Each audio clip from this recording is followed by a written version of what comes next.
It's 10 o'clock. Now, Fox 35 News you need to know. New tonight is Orbitz guilty of computer profiling. The travel site said to be intentionally steering Mac users toward pricier hotel options compared to people who search on a PC. I spoke earlier with Tom Jelneck from On Target Web Solutions.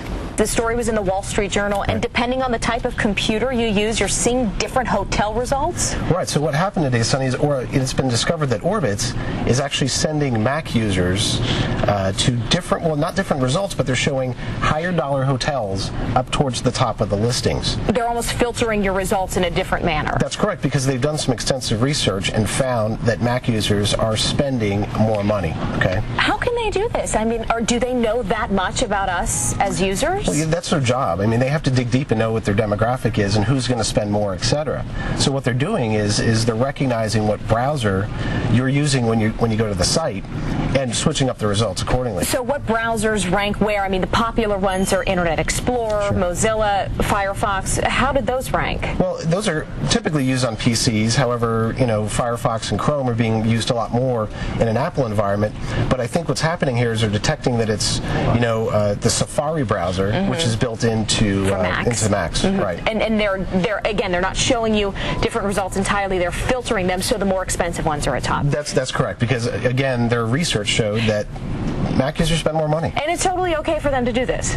Well, yeah. I mean, they're filtering based on their demographic market research. They're not charging more for a room.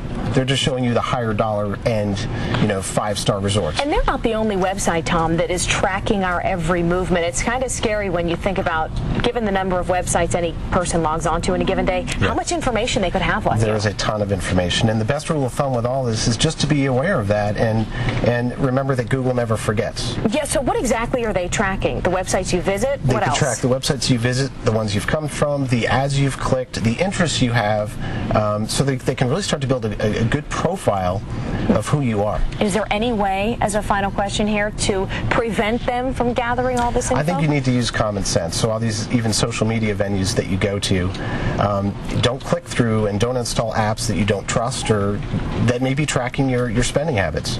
Wow, interesting. All right, Tom Jelneck, thank you so much. Thank you, Sonny.